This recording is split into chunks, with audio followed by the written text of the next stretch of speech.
یارو مسیح وقت کے تھی جن کی انتظار،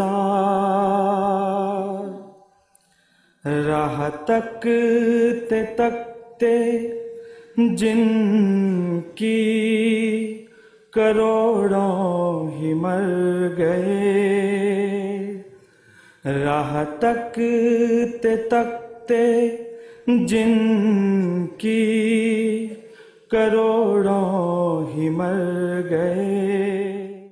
خدا تعالیٰ کے مامورین و مرسلین کو ہمیشہ اپنے مقاصد کے حصول اور بندگان خدا کی بھلائی کے لیے سفر کرنے پڑتے ہیں۔ کبھی تو یہ سفر خدا تعالیٰ کا پیغام اس کے بندوں تک پہنچانے کے لیے ہوتا ہے، اور کبھی ان اسفار کا مقصد خلق اللہ کی مدد اور خدمت ہوتی ہے۔ مامور زمانہ حضرت اقدس علیہ السلام نے اسی سنت پر عمل پیرا ہوتے ہوئے اپنی زندگی میں مختلف اسفار کیے۔ ان میں سے ایک سفر ملتان کا تھا۔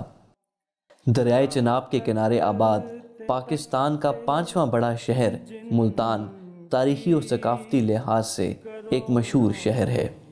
اس شہر کو اولیاء اللہ کی سرزمین بھی کہا جاتا ہے، کیونکہ یہاں بہت سے بزرگان دین مدفون ہیں جنہوں نے خدا اور اس کے رسول کا پیغام یہاں کے باسیوں تک پہنچایا اور اپنی زندگیاں اسلام کے لیے وقف کر دیں۔ اس سرزمین کو مامور زمانہ حضرت اقدس مسیح موعود علیہ السلام کی قدم بوسی کا شرف بھی حاصل ہوا۔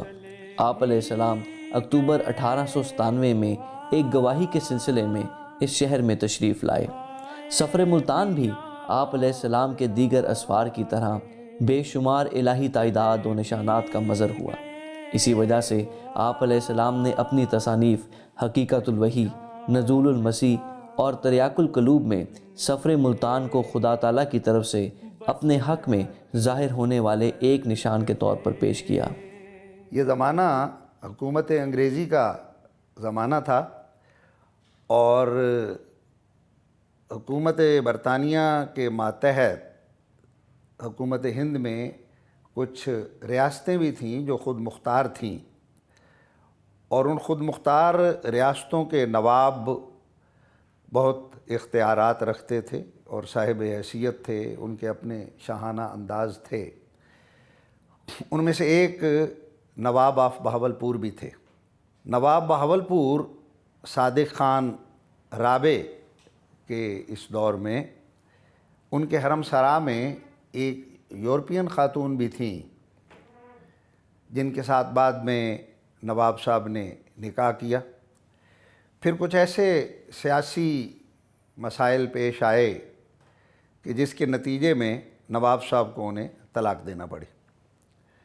نواب صاحب کے پرائیویٹ سیکرٹری مولوی رحیم بخش صاحب تھے، جو ایچیسن کالج میں نواب صاحب کے زمانہ طالب علمی میں ان کے اتعلیق رہے تھے۔ پھر نواب صاحب ان کو اپنے پاس لے آئے، اور بعد میں رحیم بخش صاحب نے ہندوستان کی سیاست میں بہت نام پایا، ریاست بہاولپور کے وزیر اعلیٰ بھی رہے، سر کا خطاب پایا، مجلس قانون ساز کے ممبر بھی رہے۔ لیکن اس طلاق کے معاملے میں ان کا جو بھی اختلاف پیدا ہوا، تو اس موقع پر وہ وقتی طور پر حکومت سے الگ بھی ہو گئے تھے اس اختلاف کے نتیجے میں۔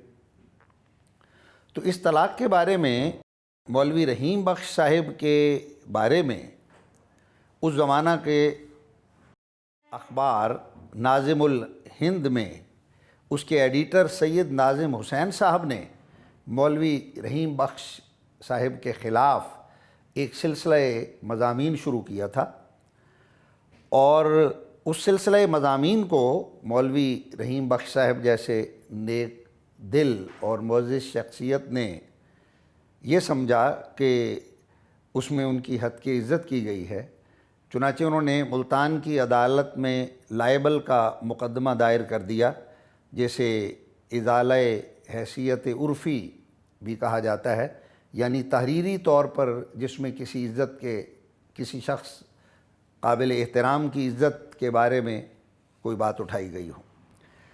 اب یہ مقدمہ جب ہوا ناظم الہند کے ایڈیٹر سید ناظم حسین کے خلاف، اور اس کی کارروائی شروع ہو گئی، کچھ پیشیاں بھی ان کو بھگتنی پڑیں، تو انہیں اپنی تائید میں کچھ صفائی کے گواہ پیش کرنے تھے۔ انہوں نے ان گواہوں میں حضرت مسیح موعود علیہ السلام کا نام بھی لکھوا دیا۔ اب یہاں ایک اور دلچسپ پہلو اور مسیح موعود علیہ السلام کی سچائی کا نشان اس طرح سامنے آتا ہے کہ سید ناظم حسین صاحب، ایڈیٹر ناظم الہند، حضرت مسیح موعود علیہ السلام کے مخالف اور معاند تھے، اور اس واقعہ سے پہلے ان کے اخبار میں حضرت مسیح موعود علیہ السلام کی مخالفت میں بہت کچھ لکھا جا چکا تھا۔ ایک تو خود حضرت مسیح موعود علیہ السلام کا عقیدہ جو مہدی ہونے کے بارے میں تھا کہ کسی خونی مہدی نے نہیں آنا، اور کوئی حکومت یا طاقت لے کر ایسا کوئی مہدی نہیں آئے گا جو حکومت کرے گا اور زور سے اور جبر سے آ کر اسلام کو قائم کرے گا۔ اب شیعہ عقیدہ جو مہدی کا ہے وہ تو اس کے برخلاف ہے۔ تو مسیح موعود علیہ السلام کے مہدی کے بارے میں ان عقائد کی وجہ سے طبعاً اور عقیدتاً اور مسلکاً سید ناظم حسین صاحب حضرت بانی جماعت احمدیہ کے مخالفین میں سے تھے، اور اپنے اخبار میں اس کے خلاف پرچار کرتے رہتے تھے۔ ان تمام مخالفتوں کے باوجود سید ناظم حسین صاحب جانتے تھے کہ حضرت مسیح موعود علیہ السلام کا کردار ایسا ہے کہ آپ سچائی پر قائم ہیں، صادق القول ہیں، اور ان کے بارے میں اگر ان کے کردار کے بارے میں کوئی بھی گواہی حضرت مسیح موعود علیہ السلام سے پوچھی جائے گی تو آپ حق بات کو بیان کریں گے اور اس کے علاوہ اور کچھ نہیں کہیں گے۔ حضرت بانی جماعت احمدیہ اگر چاہتے تو اس معاند اور مخالف کے مقابل پر یہ بھی کہہ سکتے تھے، اس بات کو ٹالنے کے لیے، کہ کمیشن کے ذریعے آ کر مجھ سے میری شہادت قادیان میں آ کر قلم بند کر لی جائے۔ لیکن اللہ تعالیٰ کے جو منشا معلوم ہوتے ہیں اس سفر میں وہ یہ بھی تھے کہ سفر کے ذریعے سے آپ کا پیغام پہنچے، زیادہ سے زیادہ لوگوں سے روابط ہوں۔ اس مقدمے میں گواہی کے حوالے سے آپ علیہ السلام کو اللہ تعالیٰ نے پہلے سے ہی اطلاع دے دی تھی، چنانچہ آپ اس امر کا تذکرہ کرتے ہوئے فرماتے ہیں: شروع اکتوبر 1897 میں مجھے دکھایا گیا کہ میں ایک گواہی کے لیے ایک انگریز حاکم کے پاس حاضر کیا گیا ہوں، اور اس حاکم نے مجھ سے سوال کیا کہ آپ کے والد کا کیا نام ہے، لیکن جیسا کہ شہادت کے لیے دستور ہے مجھے قسم نہیں دی۔ پھر 8 اکتوبر 1897 کو مجھے خواب میں دکھایا گیا کہ اس مقدمے کا سپاہی سمن لے کر آیا ہے۔ یہ خواب مسجد میں عام جماعت کو سنا دی گئی تھی۔ آخر ایسا ہی ظہور میں آیا اور سپاہی سمن لے کر آ گیا، اور معلوم ہوا کہ ایڈیٹر اخبار ناظم الہند لاہور نے مجھے گواہ لکھا دیا ہے، جس پر مولوی رحیم بخش پرائیویٹ سیکرٹری نواب بہاولپور نے لائبل ہتک عزت کا مقدمہ ملتان میں کیا تھا۔ چنانچہ حضرت اقدس علیہ السلام نے باوجود خطرات کے ایک معاند احمدیت کی خاطر گواہی کے لیے ملتان کا سفر کا ارادہ کیا، اور یہ نشان رویا میں مذکور علامات کے عین مطابق نہایت شان سے پورا ہوا۔ حضرت مسیح موعود علیہ السلام 28 اکتوبر 1897 کو ملتان تشریف لے گئے۔ حضرت اقدس علیہ السلام قادیان سے لاہور اور پھر لاہور سے بذریعہ ریل ملتان پہنچے۔ ریلوے کے ریکارڈ کے مطابق اس زمانے میں لاہور سے ملتان کے لیے ایک ٹرین صبح اور ایک ٹرین شام کو روانہ ہوتی تھی، جو تقریباً 8 گھنٹے کی مسافت کے بعد ملتان پہنچتی تھی۔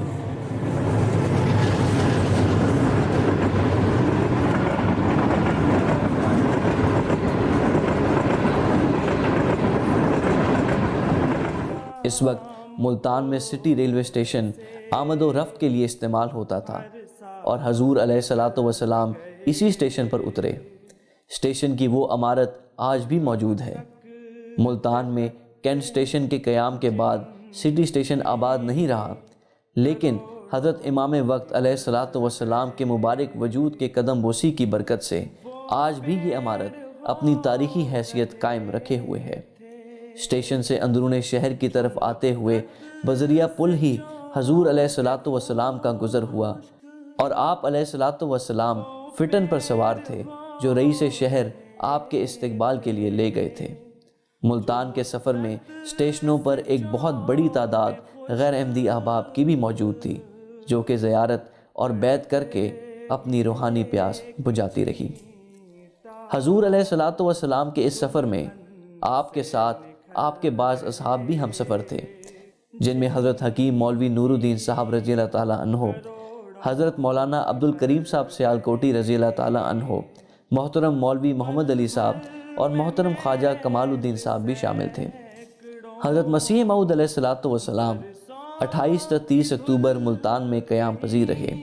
آپ علیہ السلام قریشی خاندان کے رئیس خان بہادر مخدوم شیخ حسن بخش قریشی صاحب کے ہاں قیام پذیر ہوئے، جو کہ حضرت شیخ بہاؤالدین زکریہ ملتانی رضی اللہ تعالیٰ عنہ کی اولاد میں سے تھے۔ یہ مکان اندرون پاک گیٹ گلی تمباکو والی میں واقع ہے۔ گو اس وقت مخالفت کا عمومی ماحول خاصا گرم تھا، لیکن اہل ملتان نے نہایت پرامن اور والہانہ طریق پر آپ علیہ السلام کا استقبال کیا۔ شہر کے لوگ مؤدبانہ رنگ میں حضور کا ذکر کرتے اور لوگ بکثرت آپ علیہ السلام کی زیارت کے لیے حاضر ہوتے۔ مورخہ 29 اکتوبر کو آپ علیہ السلام عدالت میں گواہی کے لیے تشریف لے گئے۔ عدالت یا کچہری کی یہ عمارت ابھی بھی پرانی حالت میں قائم ہے۔ حضرت ملک رحیم بخش صاحب بیان کرتے ہیں کہ میں نے حضرت مسیح موعود علیہ الصلوۃ والسلام کو عدالت کے کمرے میں ایک کرسی پر بیٹھے ہوئے دیکھا تھا، اور میں اسی دن آپ علیہ السلام پر ایمان لے آیا تھا۔ اسی عدالت کے کمرے کے متعلق حضرت مسیح موعود علیہ الصلوۃ والسلام نے خواب میں دیکھا تھا کہ آپ کو گواہی کے لیے بلایا گیا ہے۔ چنانچہ منوعاً خدا تعالیٰ کی بات پوری ہوئی۔ حضرت مسیح موعود علیہ الصلوۃ والسلام اس کی تفصیل بیان کرتے ہوئے اپنی کتاب تریاق القلوب میں فرماتے ہیں، پس جب میں حسب ہدایت اس سمن کے ملتان میں پہنچا اور عدالت میں گواہی کے لیے حاضر ہوا، تو جیسا کہ خواب میں دیکھا تھا سب کچھ ویسا ہی ظہور میں آیا، اور حاکم کو کچھ ایسا سہو ہو گیا کہ وہ مجھے قسم دینا بھول گیا، اور جب میرا اظہار ہو چکا تو اس وقت اس کو قسم دینا یاد آیا، اور فرض قانون پورا کرنے کے لیے پھر مجھ سے قسم لی۔ اس نشان کے کچھ ایک دو گواہ نہیں، بلکہ ایک گروہ کثیر میری جماعت کے لوگوں کا گواہ ہے، جن میں سے خواجہ کمال الدین صاحب بی اے پلیڈر، اور مولوی محمد علی صاحب ایم اے پلیڈر، اور اخویم مولوی حکیم نور الدین صاحب اور اخویم مولوی عبد الکریم صاحب سیالکوٹی ہیں۔ اب دیکھتے جاؤ اور غور کرتے جاؤ کہ کیا یہ انسان کے کام ہے۔ حضرت مسیح موعود علیہ الصلوۃ والسلام کی یہ عادت تھی کہ جب آپ علیہ الصلوۃ والسلام کسی ایسے شہر تشریف لے جاتے جہاں اولیاء اللہ مدفون ہیں تو آپ ان بزرگان کے مزاروں پر دعا کے لیے بھی تشریف لے جاتے۔ چنانچہ ملتان میں بھی حضور علیہ السلام بزرگان اسلام کے مزارات پر تشریف لے گئے اور دعا کی۔ ان بزرگان میں حضرت بہاؤالدین زکریہ ملتانی اور حضرت شاہ شمس تبریز سبزواری کے مزارات قابل ذکر ہیں۔ ان دونوں بزرگوں کا شمار بر صغیر کے بلند پایہ صلحاء اور صوفیاء میں ہوتا ہے، جنہوں نے تمام زندگی بر صغیر میں اسلام اور بانی اسلام کی تعلیمات کو لوگوں میں عام کیا۔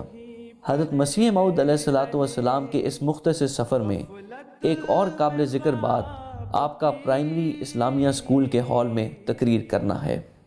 اسکول کی خصوصیت یہ تھی کہ یہ انجمن اسلامیہ کے زیر انتظام قائم تھا۔ حضرت مسیح موعود علیہ الصلوۃ والسلام کو اسکول میں آمد کی دعوت دی گئی، چنانچہ آپ علیہ السلام اسکول میں تشریف لائے اور تقریر فرمائی۔ آپ علیہ السلام کے استقبال کا شاندار انتظام کیا گیا تھا۔ اسکول کے تمام طلباء ایک رنگ کی پگڑیاں پہنے اور جھنڈیاں اٹھائے سڑک کے دونوں جانب کھڑے السلام علیکم اور دعائیہ کلمات کے ساتھ آپ کا استقبال کر رہے تھے۔ حضرت مسیح موعود علیہ الصلوۃ والسلام کا سفر ملتان الہی برکات و فیوز کا مظہر تھا۔ بہت سی سعید روحیں آپ کے ہاتھ پہ بیعت کر کے سلسلہ احمدیہ میں شامل ہوئیں۔ ملتان میں 2 روزہ قیام کے بعد آپ علیہ السلام واپس قادیان تشریف لے آئے، اور اس طرح یہ بابرکت سفر بخیر و خوبی انجام پذیر ہوا۔ یارو مسیح وقت کے تھی جن کی انتظار، یارو مسیح وقت کے تھی جن کی انتظار، راہ تکتے تکتے جن کی کروڑوں ہی مر گئے، راہ تکتے تکتے جن کی کروڑوں ہی مر گئے۔